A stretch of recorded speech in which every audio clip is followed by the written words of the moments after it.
Hello friends, कैसे हैं आप लोग। आशा करते हैं कि अच्छे होंगे और अपनी पढ़ाई को निरंतर कर रहे होंगे।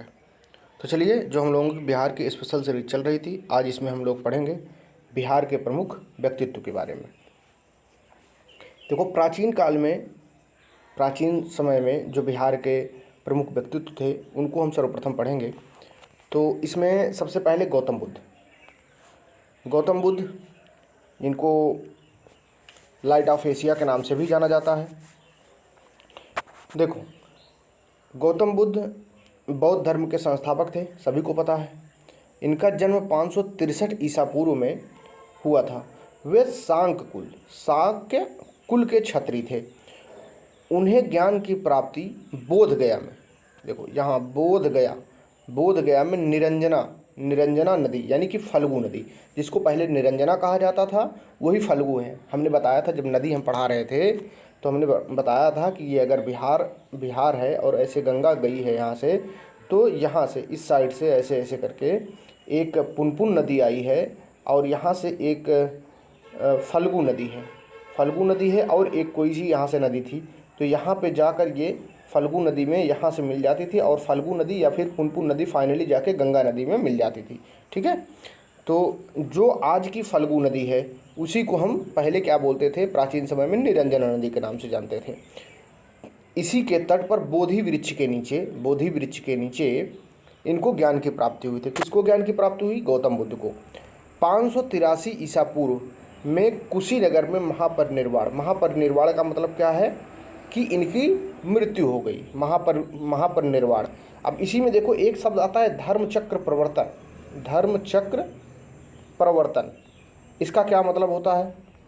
धर्मचक्र प्रवर्तन को कहते हैं जब गौतम बुद्ध ने सर्वप्रथम उपदेश दिया था अपना सारनाथ के पास पहला उपदेश कहाँ दिया था इन्होंने?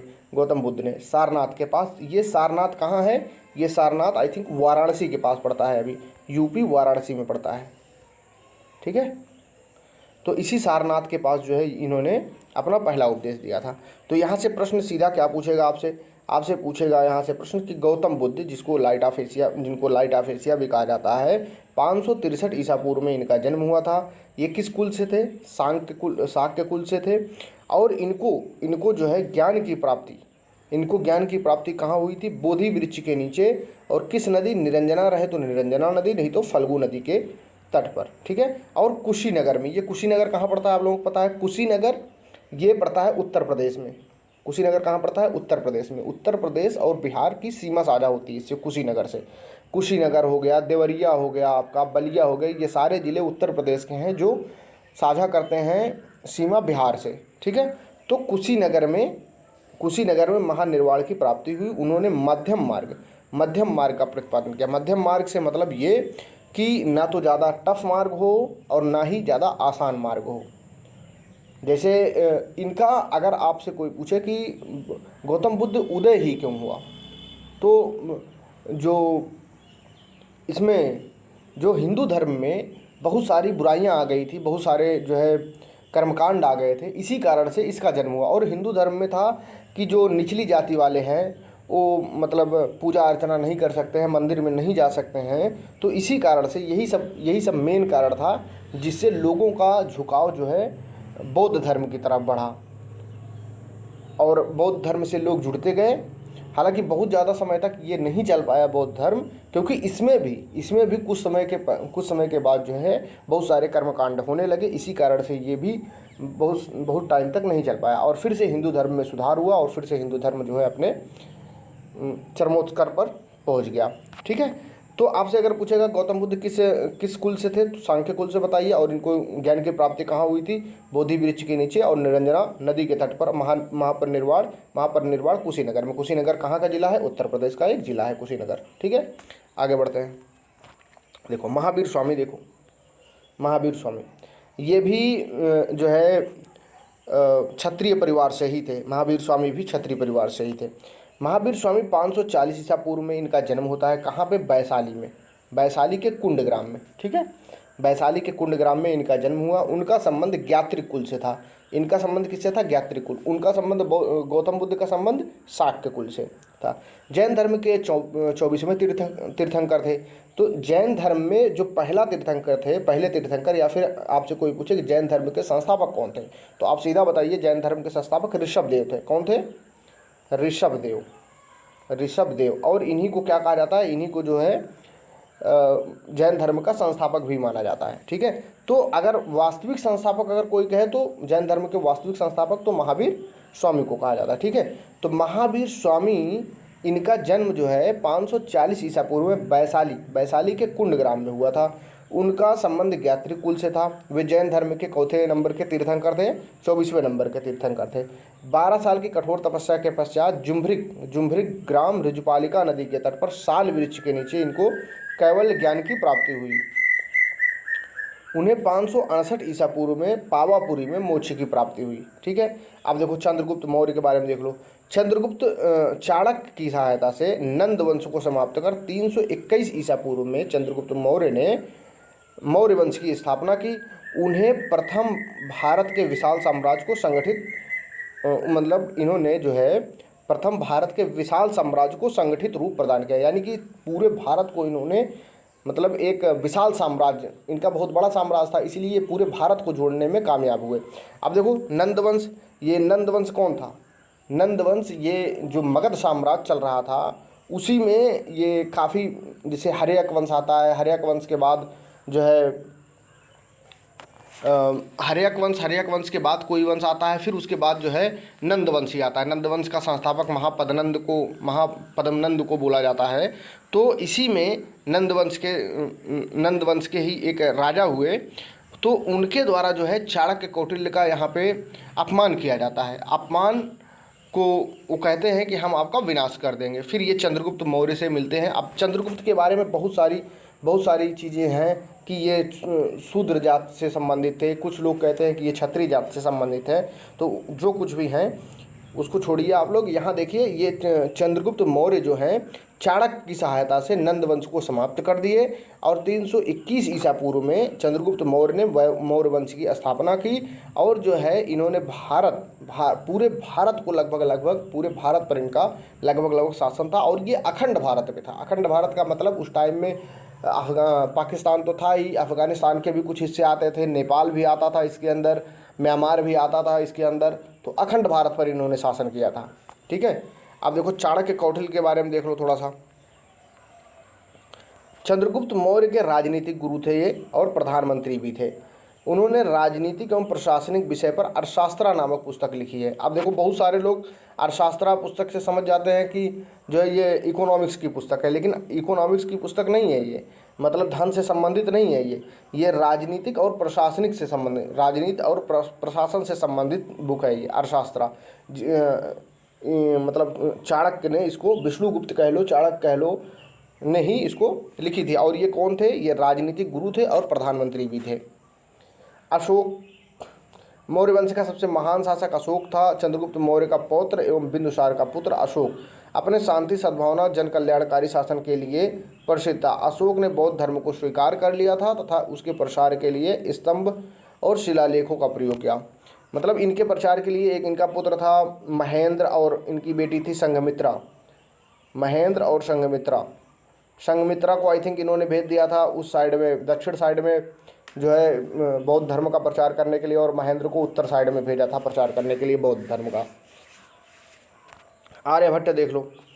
आर्यभट्ट गुप्त काल के प्रसिद्ध गणितज्ञ और खगोल शास्त्री थे। उन्होंने बीजगणित की प्रारंभिक आधारशिला रखी। उन्होंने आर्यभट्टियम एवं आर्य सिद्धांत की रचना की। उन्होंने दशमलव एवं शून्य का आविष्कार किया था। आर्यभट्ट ये भी कहाँ से थे? बिहार से। अब जितने लोगों के बारे में आप लोग पढ़ रहे हो सब बिहार से ही संबंधित हैं ये सारे लोग, क्योंकि बिहार के महान व्यक्तित्व के बारे में हम लोग पढ़ ही रहे हैं। अब देखो याज्ञवल्क्य विदेह यानी कि मिथिला के राजा जनक के समकालीन थे। उन्होंने शतपथ ब्राह्मण, याज्ञवल्क्य स्मृति आदि की रचना की। आपसे पूछेगा शतपथ ब्राह्मण की रचना किसने की थी? तो शतपथ ब्राह्मण की रचना किसने की? याज्ञवल्क्य ने की। ठीक है। आगे बढ़ो। देखो पाणिनि के बारे में देखो। पाणिनि के बारे में देख लो। पाटलिपुत्र निवासी जिसको पहले पाटलिपुत्र कहा जाता था, हमने इसके बारे में बताया था कि पाटलिपुत्र नाम किसने दिया था, उदाइन ने दिया था। उदाइन ने पाटलिपुत्र नामक शहर की स्थापना की, जिसको बाद में जो है पटना के नाम से जाना जाने लगा, अभी वर्तमान समय में पटना के नाम से जाने लगा। पाणिनि के बारे में है, पाटलिपुत्र निवासी पाणिनि ने प्रसिद्ध संस्कृत व्याकरण अष्टाध्यायी की रचना की है। ठीक है, आपसे यहाँ सीधा पूछेगा कि अष्टाध्यायी की रचनाकार कौन है, तो पाणिनि है। जीवक बिंबिसार के समकालीन थे, वे एक प्रसिद्ध आयुर्वेदाचार्य थे। जीवक महात्मा बुद्ध एवं उज्जैन के राजा प्रघोत का उपचार किया। ये बिंबिसार जो थे इन्होंने अपने राज्य का मतलब अपने राज्य को वैवाहिक संबंध बनाकर, मित्रता बनाकर लोगों से अपने राज्य का विस्तार किया था इन्होंने। अश्वघोष के बारे में देख लो, जीवक के बारे में देख लो। जीवक बिंबिसार के समकालीन थे, ये हमने बता ही दिया। बिंबिसार कौन था?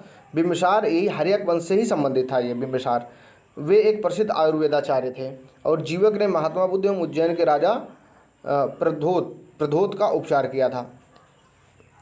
अश्वघोष देखो, अश्वघोष बौद्ध महाकवि एवं दार्शनिक थे, कनिष्क के समकालीन थे। उनकी प्रसिद्ध रचना बुद्धचरित है।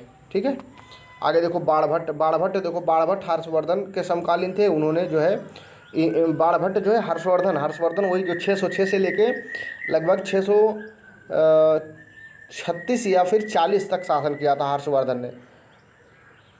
ये पुष्यभूत वंश से संबंधित थे हर्षवर्धन, और इन्होंने ही वो शुरू किया था कुंभ वगैरह का मेला जो होता है, इन्होंने ही शुरू किया था। वहाँ पे ये जाते थे और सब कुछ अपना, वस्त्र को छोड़ के सब कुछ अपना दान कर देते थे हर्षवर्धन।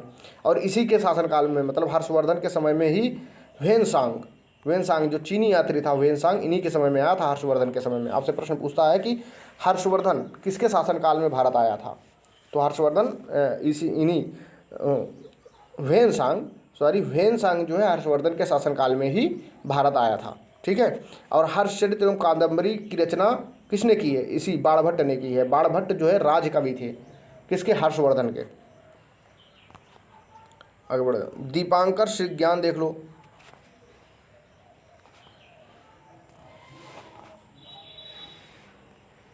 दीपांकर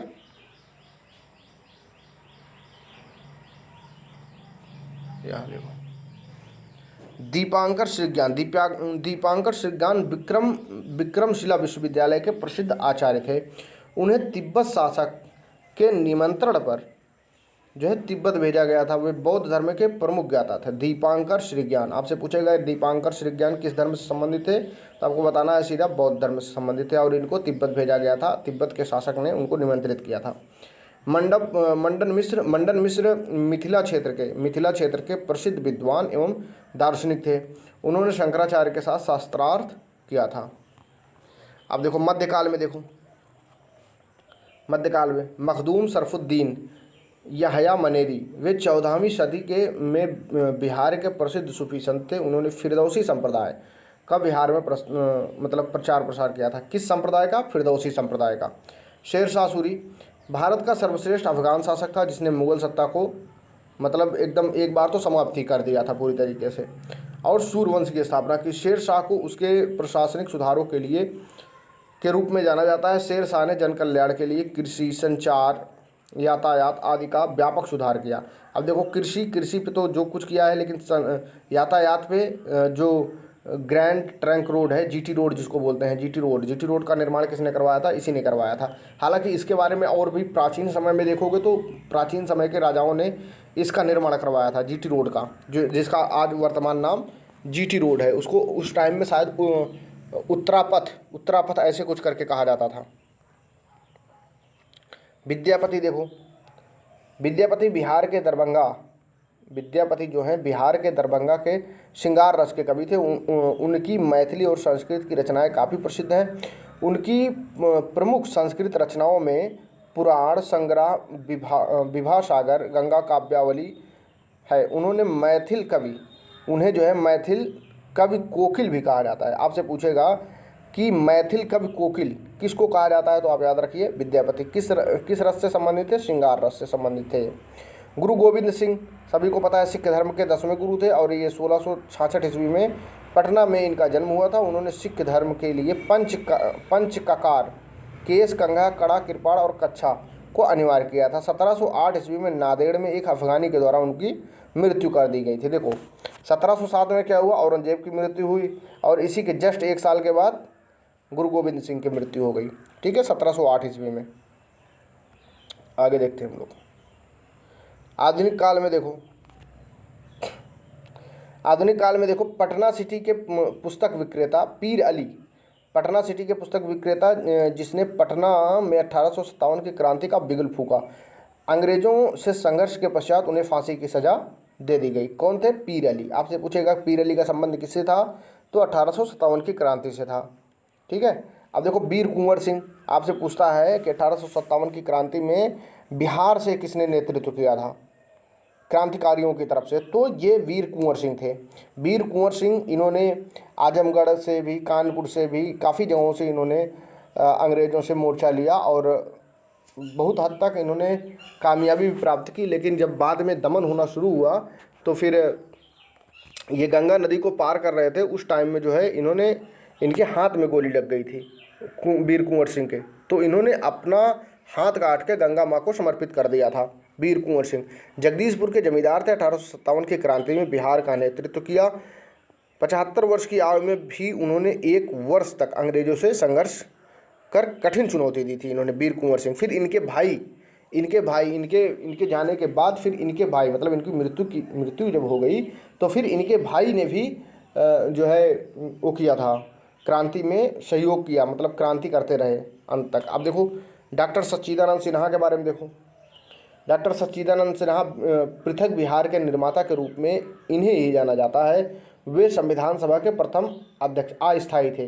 ठीक है। अब डॉक्टर सच्चिदानंद सिन्हा, इनको प्रथम अध्यक्ष क्यों बनाया गया था संविधान सभा का, क्योंकि ये संविधान सभा में सबसे बुजुर्ग व्यक्ति थे डॉक्टर सच्चिदानंद सिन्हा, इसलिए इनको जो है अस्थायी सदस्य के रूप में बना दिया गया था। मौलाना मजहरुल हक बिहार के मुस्लिम स्वतंत्रता सेनानियों में सबसे अग्रणी थे। उन्होंने असहयोग एवं खिलाफत आंदोलन में सक्रिय भूमिका निभाई। आपसे सीधा प्रश्न करेगा कि मौलाना मजहरुल हक का मतलब असहयोग आंदोलन और खिलाफत आंदोलन में सक्रिय भूमिका निभाने वाले बिहार के व्यक्तित्व कौन थे, तो आप सीधा बताइए मौलाना मजहरुल हक। डॉक्टर राजेंद्र प्रसाद, देखो डॉक्टर राजेंद्र प्रसाद स्वतंत्र भारत के प्रथम राष्ट्रपति, सभी को पता है। इनका जन्म 3 दिसंबर 1884 ईस्वी को सिवान में, सिवान वही जिला जिसको जो मतलब बाउंड्री शेयर करता है उत्तर प्रदेश के साथ, सिवान के जीरादेई में हुआ था। वे 1606 ईस्वी में बिहारी छात्र सम्मेलन के सक्रिय भूमिका में आए। वे चंपारण सत्याग्रह आंदोलन जो गांधी जी ने 1917 में चलाया था, इसको असहयोग आंदोलन 1920 में चला, और फिर से भारत छोड़ो आंदोलन तक सक्रिय रूप से सक्रिय रहे और संविधान सभा के वे स्थायी अध्यक्ष बने। संविधान सभा के वे स्थायी अध्यक्ष बने थे। ठीक है। हसन इमाम जो है पटना के निवासी हसन इमाम पेशे से बैरिस्टर थे। ठीक है। बैरिस्टर का मतलब वही जो गांधी जी थे, यानी कि एक तरीके के बेहतरीन वकील। उन्होंने स्वतंत्रता आंदोलन में खिलाफत आंदोलन, सविनय अवज्ञा आंदोलन, ये 1930 में हुआ था। खिलाफत आंदोलन कब हुआ था आप लोग कमेंट करके बताओ। ये 1930 में हुआ था। सविनय अवज्ञा आंदोलन में सक्रिय रूप से भूमिका निभाई। आपसे पूछेगा कि बताओ इनमें से कुछ व्यक्तित्व दे देगा बिहार का और पूछेगा कि खिलाफत आंदोलन और सविनय अवज्ञा आंदोलन में सक्रिय रूप से भूमिका किसने निभाई थी, तो हसन इमाम ने निभाई थी। ठीक है। बिहार में उन्होंने साइमन कमीशन का भी विरोध किया था। अब आपसे प्रश्न करेगा कि बिहार में साइमन कमीशन का विरोध किसने किया था, तो हसन इमाम ने किया था। ठीक है। आगे बढ़ते हैं। भिखारी ठाकुर जन्म इनका हुआ था 1887 में। 1887 में इनका जन्म हुआ। कहाँ पे? सारण में कुतुबपुर में हुआ था। वे भोजपुरी के लोक गायक, लोक कलाकार थे। उन्होंने भोजपुरी का मतलब उन्हें भोजपुरी का शेक्सपियर कहा जाता है। विदेशिया इनकी सबसे प्रसिद्ध कृति है। ठीक है। और विदेशिया एक डांस भी होता है बिहार के अंदर। सर सुल्तान अहमद, वे पटना विश्वविद्यालय के प्रथम भारतीय कुलपति थे। वे 1937 में वायसराय की कार्यकारी परिषद के सदस्य बने। 1941 ईस्वी में भारत सरकार में विधि सदस्य नियुक्त किए गए। कौन? सर सुल्तान अहमद। ठीक है। आगे देखते हैं, सत्येंद्र प्रसाद सिन्हा। देखो सत्येंद्र प्रसन्न सिन्हा बिहार के प्रथम भारतीय गवर्नर बने। बिहार के प्रथम भारतीय गवर्नर बने ये। इन्होंने असहयोग आंदोलन के दौरान 1921 में बिहार उड़ीसा के गवर्नर के पद से इस्तीफा दे दिया था। सत्येंद्र प्रसन्न सिन्हा। राजकुमार शुक्ल, तो सबको पता है कि चंपारण आंदोलन के प्रसिद्ध किसान नेता थे, जिन्होंने किसान की दुर्दशा के प्रति कांग्रेस एवं गांधी जी का ध्यान खींचा था। राम कुमार शुक्ल, इन्हीं के कहने पर जो है गांधी जी ने चंपारण आंदोलन किया था। मतलब ये गए थे गांधी जी से, कहे थे कि यहाँ पे यही जो तीन कठिया वाली व्यवस्था थी ना, नील की खेती 3/20, यानी कि 20 में से 3 हिस्से पर आपको नील की खेती करनी है।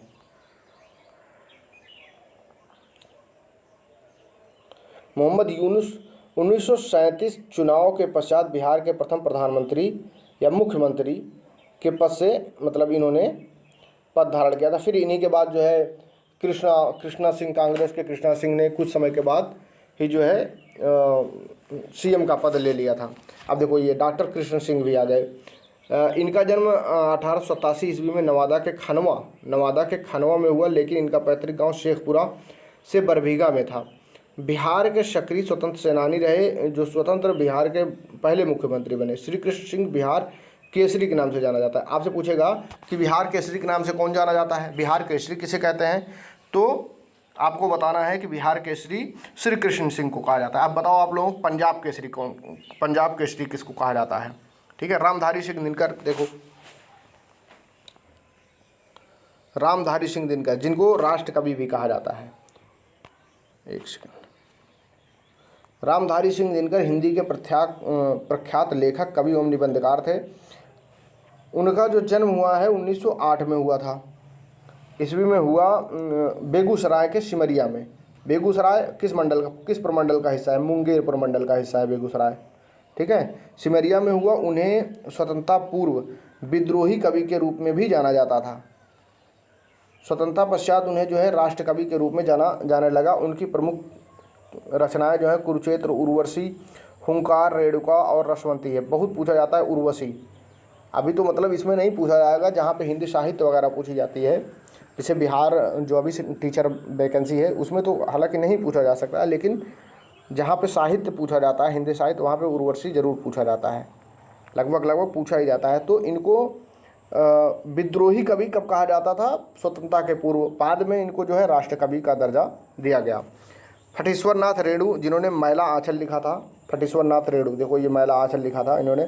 इनका जन्म 1921 में हुआ है, अररिया जिले में। अररिया कहाँ है बताओ, अररिया जैसे बिहार ये है तो अररिया यहाँ है, एकदम उत्तर बिहार में।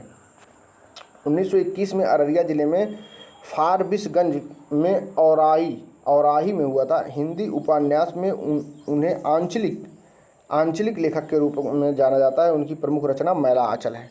ठीक है, आगे देखते हैं।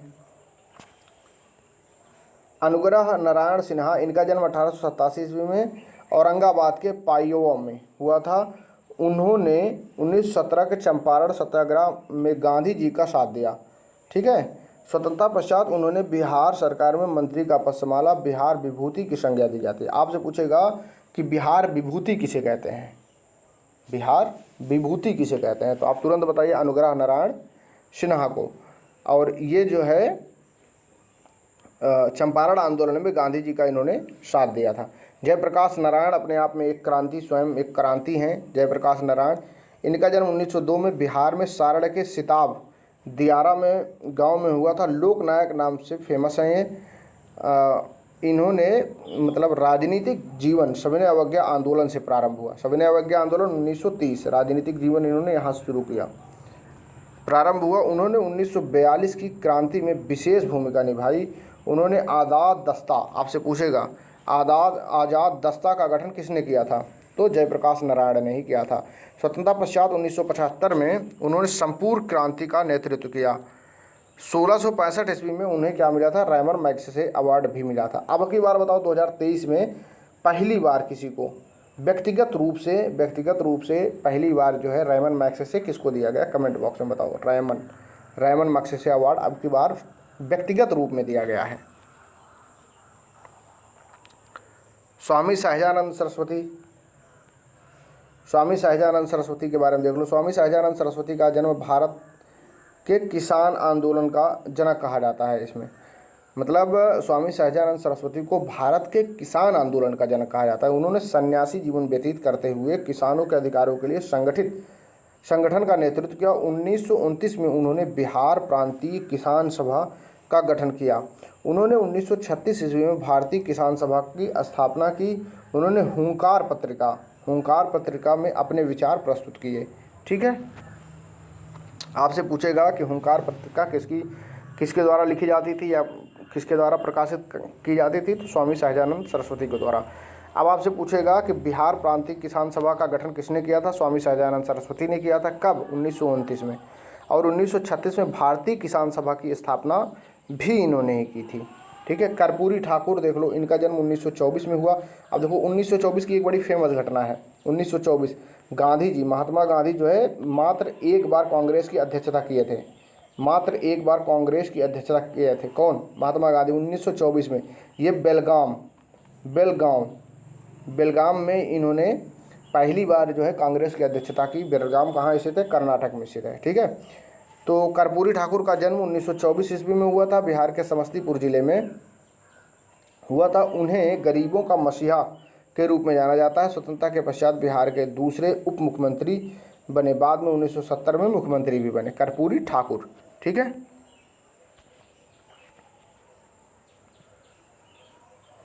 देखो राहुल सांस्कृत्यायन के बारे में देख लो। वे हिंदी बिहार के हिंदी के प्रमुख साहित्यकार थे। इन्होंने ही तो लिखा था अधातो घुमक्कड़ जिज्ञासा। राहुल सांस्कृत्यायन कहाँ से संबंधित थे? बिहार से ही है। इनका मूल नाम केदारनाथ पांडे था। इनका जन्म 1893 ईस्वी में उत्तर प्रदेश के आजमगढ़ जिले में हुआ था। उनके ज्ञान भंडार के लिए उन्हें महापंडित की उपाधि दी जाती है। उन्हें बिहार में किसान आंदोलन का प्रमुखता से भाग लिया, मतलब किसान आंदोलन में उन्होंने सिवान, अंबारी, अन्नवारी संग्रह का नेतृत्व भी किया।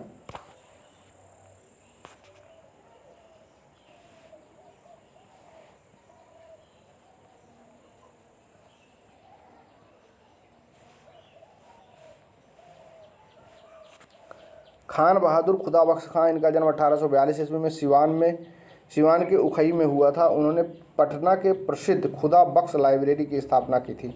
खुदा बख्श आपसे ऐसे ही समझ लो, खान बहादुर खुदा बख्श। तो खान बहादुर खुदा बख्श ने कहाँ पे? पटना के प्रसिद्ध खुदा बख्श लाइब्रेरी की स्थापना की। स्वतंत्रता के पश्चात इसे राष्ट्रीय धरोहर मानते हुए 1969 ईस्वी में संसद द्वारा पारित प्रस्ताव के तहत इसका नियंत्रण भारत सरकार को दे दिया गया। किसको? भारत सरकार को दे दिया। कब? 1969 में। अब देखो 1969 में एक घटना और हुई थी, बड़ी फेमस घटना है वो। अर्थशास्त्र का नोबेल पुरस्कार जोड़ा गया था। अर्थशास्त्र का नोबेल पुरस्कार 1969 में ही जोड़ा गया था। पहले नोबेल पुरस्कार जब 1901 से शुरुआत हुई, अल्फ्रेड नोबेल की स्मृति में जो है अल्फ्रेड नोबेल ने किसकी खोज की थी? डायनामाइट की खोज की थी। तो इन्हीं की संपत्ति से जो है नोबेल पुरस्कार दिया जाता है। और पहले 5 क्षेत्रों में दिया जाता था अल्फ्रेड नोबेल पुरस्कार, लेकिन 1969 की बात है जब 1969 में जो है अर्थशास्त्र का नोबेल पुरस्कार भी देना शुरू हो गया। ठीक है, तो खान बहादुर खुदाबख्श खां 1842 में इसका जन्म होता है। और जो है इन्होंने पटना में खुदाबख्श लाइब्रेरी की स्थापना की और 1969 में संसद द्वारा बिल पारित करके इस लाइब्रेरी का नियंत्रण भारत सरकार को दे दिया गया। ठीक है, रामवृक्ष बेनीपुरी, देखो रामवृक्ष बेनीपुरी, एक सेकंड। रामवृक्ष बेनीपुरी, इनका जन्म 1899 ईस्वी में हुआ था। और 1999 में क्या हुआ था? आप लोग बताओ, कौन सी लड़ाई हुई 1999 में? इसके 100 साल के बाद। तो रामवृक्ष बेनीपुरी का जन्म 1899 ईस्वी में मुजफ्फरपुर के बेनीपुर गांव में हुआ था। इन्होंने स्वतंत्रता आंदोलन में सक्रिय भूमिका निभाई और जेल भी गए। उन्होंने युवक नामक समाचार पत्र, आपसे पूछेगा कि युवक नामक समाचार पत्र किसने संपादन किया? तो रामवृक्ष बेनीपुरी ने ही किया है। उनकी जो प्रमुख रचना है माटी की मूरत, चिता के फूल, संघमित्रा, तथागत आदि हैं। हालांकि ये सारी रचनाएं यहाँ तो नहीं पूछे जाने वाले, लेकिन ये चीज़ जरूर पूछ सकता है कि आप ये बताओ युवक नामक समाचार पत्र किसने प्रतिपादित किया था? तो रामवृक्ष बेनीपुरी ने। आगे देखो नागा अर्जुन, देखो इनका वास्तविक नाम क्या था? बैद्यनाथ मिश्र था। इनका जन्म 1911 ईस्वी में। देखो 1911 में एक घटना हुई थी, कौन सी घटना है? 1911 में ही कलकत्ता से जो है राजधानी नई दिल्ली ट्रांसफ़र की गई और 1912 में जो है नई दिल्ली को जो है भारत की राजधानी के रूप में मान्यता मिली। तो नागार्जुन, इनका वास्तविक नाम बैद्यनाथ मिश्र था। इनका जन्म 1911 ईस्वी में मधुबनी के सतलखा गांव में हुआ था। नागार्जुन ने हिंदी, मैथिली, संस्कृत एवं बांग्ला में अपनी रचनाएं लिखी। उनकी प्रसिद्ध रचना युगधारा, प्यासी, पथराई आँखें, बलचनमा, संतरंगे पंखों वाली और तालाब की मछलियाँ आदि हैं। अब देखो बिस्मिल्लाह खां, बड़े ही फेमस व्यक्तित्व हैं बिस्मिल्लाह खां। उस्ताद बिस्मिल्लाह खां का जन्म 1916 में हुआ है। 1916 में एक घटना हुई थी, बताओ कौन सी घटना है? लखनऊ पैक्ट, कांग्रेस का लखनऊ पैक्ट कब हुआ था? 1916 में ही हुआ था। अंबिका चरण मजूमदार यहाँ पे जो है अध्यक्षता कर रहे थे आई थिंक। तो इनका जन्म जो है 1916 में हुआ था, में बक्सर के डुमराव गांव में हुआ था। वे शहनाई वादन के लिए विश्व भर में प्रसिद्ध हैं। और बिस्मिल्लाह खां, उस्ताद बिस्मिल्लाह खां भारत के लगभग सारे सर्वोच्च पुरस्कार प्राप्त करता है। जैसे इनको भारत रत्न भी दिया गया है, इनको पद्म विभूषण भी दिया गया है, पद्म भूषण भी दिया गया है, पद्मश्री भी दिया गया है। चारों जो इम्पोर्टेंट पुरस्कार है भारत के, उस्ताद बिस्मिल्लाह खां को दिया जा चुका है। उन्होंने प्रथम स्वतंत्रता दिवस यानी कि 15 अगस्त सन 1947 पर लाल किले में शहनाई वादन किया। 2001 में उन्हें भारत रत्न से सम्मानित किया गया। ठीक है, तो आपसे पूछेगा कि पहले बार स्वतंत्रता दिवस के अवसर पर लाल किले से शहनाई का वादन किसने किया था? उस्ताद बिस्मिल्लाह खां ने किया था। ठीक है, शहनाई वादन से संबंधित है, आप सभी को पता है बक्सर एक ज़िला है जहाँ पर बिस्मिल्लाह खां का जन्म हुआ था। ठीक है, आगे देखते हैं हम लोग। देखो फटाफट से देख लो। देखो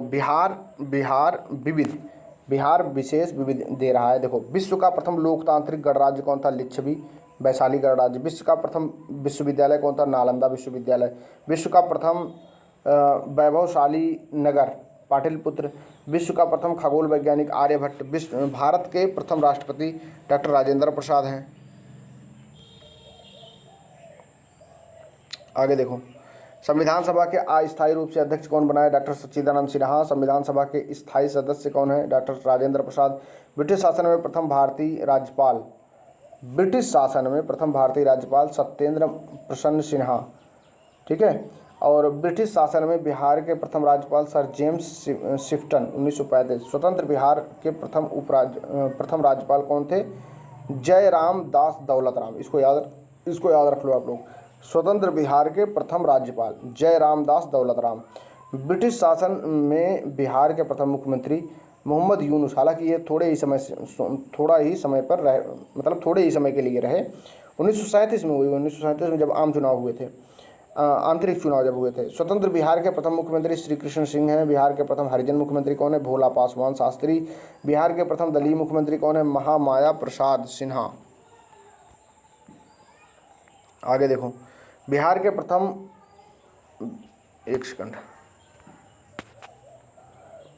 प्रथम जो है मुस्लिम मुख्यमंत्री कौन है? अब्दुल गफूर। बिहार की प्रथम महिला मुख्यमंत्री श्रीमती राबड़ी देवी हैं। पटना उच्च न्यायालय के प्रथम मुख्य न्यायाधीश कौन थे? इसकी स्थापना कब हुई थी पटना उच्च न्यायालय की? 1916 में। ठीक है, तो सर एडवर्ड मेनार्ड डेस जेम्स केमियर। ठीक है, आगे देखो पटना उच्च न्यायालय की स्थापना 1916 में हुई थी, 3 फरवरी 1916। पटना उच्च न्यायालय के प्रथम भारतीय मुख्य न्यायाधीश सर सैयद फजल अली। सर्वोच्च न्यायालय के प्रथम बिहारी मुख्य न्यायाधीश भुवनेश्वर प्रसाद। आगे देखो, विधानसभा के प्रथम अध्यक्ष, बड़ा इंपॉर्टेंट प्रश्न है ये। विधानसभा के प्रथम अध्यक्ष कौन है? रामदयालु सिंह। और विधान परिषद के प्रथम सभापति राजीव रंजन प्रसाद सिंह। बिहार के प्रथम ज्ञानपीठ पुरस्कार प्राप्त करने वाले रामधारी सिंह दिनकर। बिहार के व्यक्ति जिन्हें भारत रत्न मिला, डॉक्टर राजेंद्र प्रसाद, डॉक्टर जाकिर हुसैन, जयप्रकाश नारायण, बिस्मिल्लाह खां। जयप्रकाश नारायण को 1999 में मिला था। इसी टाइम में कौन सी घटना हुई थी? कारगिल की लड़ाई। डॉक्टर जाकिर हुसैन को 1963 में मिला और 1962 में राजेंद्र प्रसाद को मिला।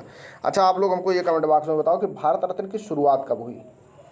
भारत रत्न की शुरुआत कब हुई है? भारत रत्न की शुरुआत कब हुई है? ठीक है, आगे बढ़ दो। देखो, बिहार के प्रथम अशोक चक्र प्राप्त करने वाले व्यक्ति रणधीर वर्मा है। बिहार का प्रथम हिंदी समाचार बिहार बंधु 1894 ईस्वी में, इसको याद कर लो। बिहार का प्रथम हिंदी समाचार पत्र कौन है? बिहार बंधु 1894 ईस्वी में। बिहार का प्रथम अंग्रेजी साप्ताहिक समाचार पत्र द बिहार हेराल्ड। बिहार का प्रथम हिंदी दैनिक समाचार पत्र सर्व हितैषी। बिहार का प्रथम अंग्रेजी दैनिक समाचार पत्र द सर्च लाइट। बिहार का प्रथम उर्दू समाचार पत्र नूर अल अनवर। ठीक है,